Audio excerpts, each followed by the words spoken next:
right, please excuse the terrible lighting today. It's a stormy day today, but I wanted to talk really quickly just about flannel wipes and show you 3 different ways to make and finish them. So I like to use flannel washcloths or reusable wipes or whatever you want to call them for my newborn babies, usually until they're about 6 or 7 months old. They have really sensitive skin, my babies do. And so the best way for me to keep them from bleeding between diaper changes is to use flannel washcloths instead of like a terry washcloth or disposable wipes. So then in between uses, I'll change the baby's diaper and then use the flannel wipe for that, and then just put it into a mesh bag like this one. They're like a lingerie bag that you can get at Walmart or whatever.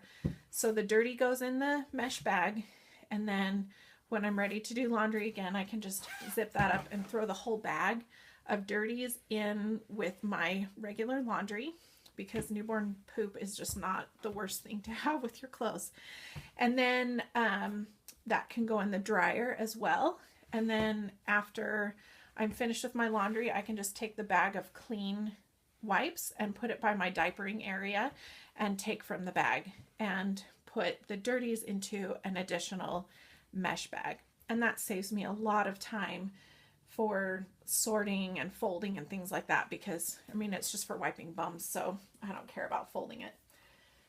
So as far as making them, I prefer an 8-inch washcloth, because that gives enough room for my whole hand. I've tried 7-inch and it did the job, but it was too small.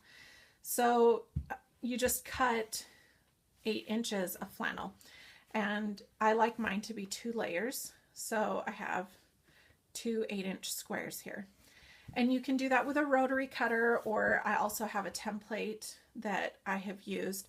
And you can see this one has rounded corners. I prefer my washcloths with rounded corners, and that's the way that I'm going to show you first. So you could use your template to round off the corners, but I don't bother anymore.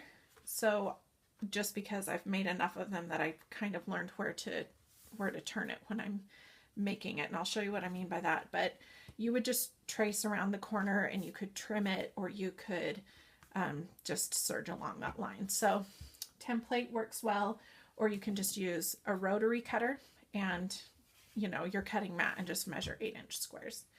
So the first way that I'm going to show you to make these is my favorite way, with the rounded corner on a serger. And so for that one, any time you're doing these on the serger, you'll want to place them wrong sides together. So you can see that here, and you can see here on this one, they're just wrong sides together.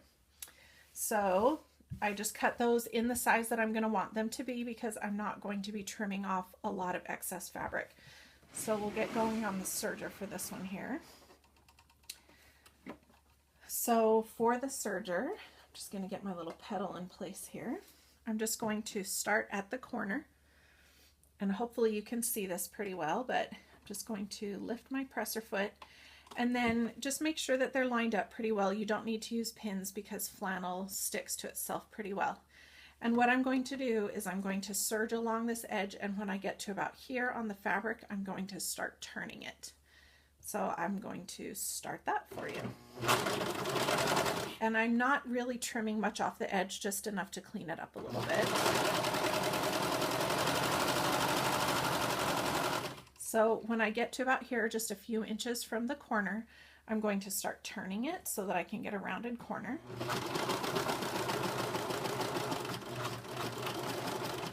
Until it lines up with the straight edge again. I'm sure this would work better if you have a special foot for it, but I don't.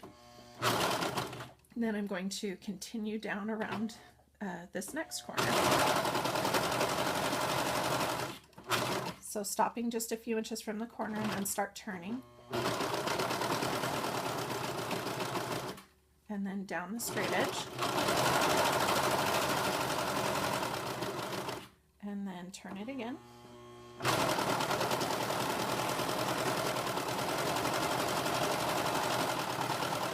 Okay, so we're almost to the last corner and I'll show you how to finish it.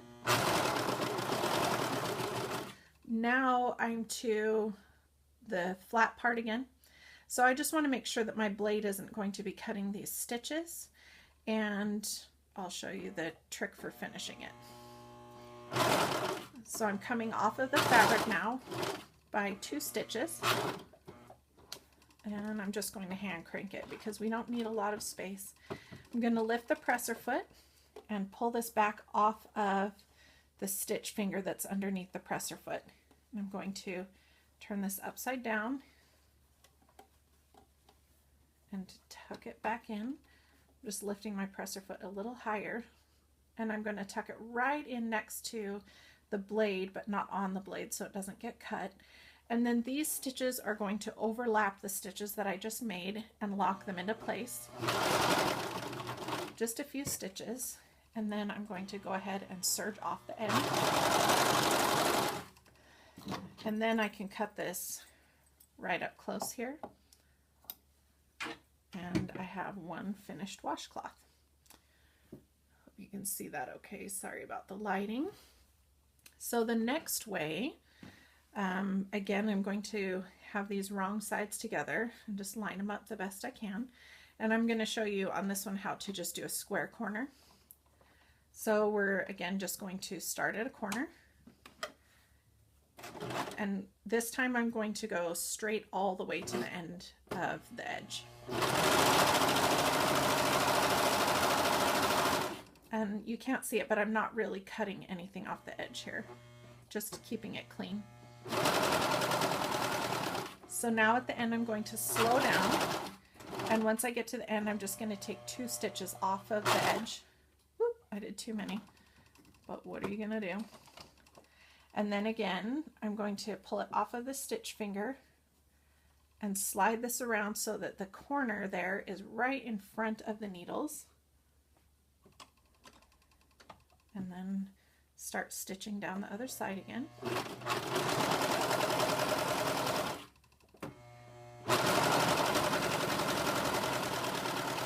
And again, slowing down at the corner.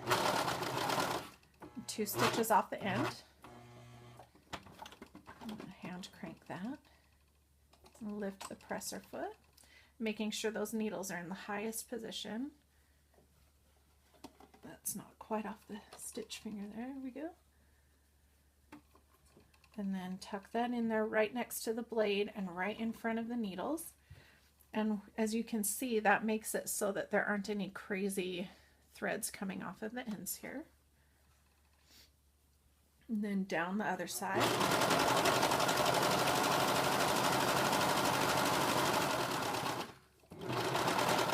Slowing down at the corner and then just taking a couple of stitches off the end. That's just giving me enough room that I can maneuver this in front of the needles and get it off the stitch finger there. Then right in front of the needles again, next to my blade.